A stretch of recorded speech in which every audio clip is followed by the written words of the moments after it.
April 6 యోహాను సువార్త 7వ అధ్యాయము 37 నుండి 39 వచనములు. ఈ వచనాల్లో ఒక సందర్భం ఉదహరించబడింది. ఎవడైనను దప్పిగొనిన ఎడల అని యేసు ప్రభు చెప్పాడు. ఈ మాటల్లో ఒక ఆత్మీయ భావం ఉందని చెప్పడంలో ఎలాంటి సందేహం లేదు. మన ముందున్న దప్పిక పూర్తిగా ఆత్మీయ దాహం. దాని అర్థం ఆత్మ ఆందోళన, పాప ఒప్పుదల, క్షమాపణ పట్ల ఆశ, సమాధాన మనస్సాక్షి పట్ల ఆసక్తి అని అర్థం.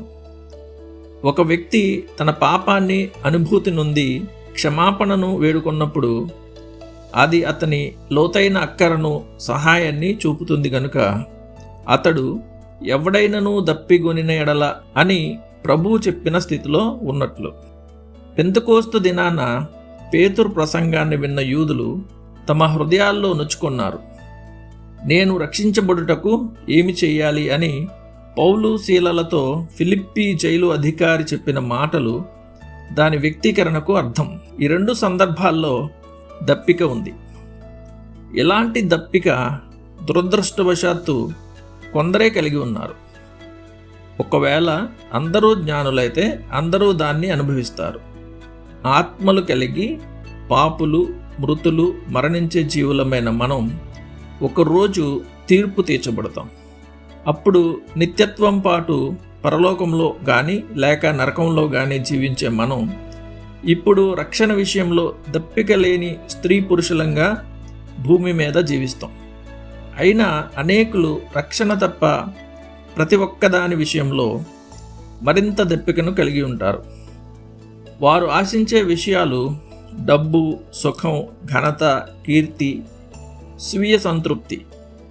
తమ ఆత్మలను గురించిన నిర్లక్ష్యమైన వైఖరి అనేకులు కలిగి ఉండడానికి మించిన రుజువు మరొకటి మానవ పతనానికి, భ్రష్టత్వానికి ఉండదు. ఆత్మీయ దప్పిక అనుభవం ఎంతో కొంత తెలిసిన వారు ధన్యులు. మనం దోషులం, శూన్యులం, పాపులం అని గుర్తించడమే నిజమైన సకల క్రైస్తవ్యానికి ఆరంభం. మనం తప్పిపోయామని గుర్తించేంత వరకు మనం రక్షణ మార్గంలోకి రాలేము. మనం నరకానికి పాత్రులమని పూర్తిగా ఒప్పించబడమే పరలోకానికి మొదటి మార్గం. నీతి కొరకు ఆకలి దప్పులు గలవారు ధన్యులు, వారు తృప్తిపరచబడుదురు. మత్తయి సువార్త 5:6. ధ్యానం కోసం వచ్చి త్రాగమనే స్పష్టమైన ఆహ్వానం ఉంది గనుక మనం దప్పికతో చనిపోదామా?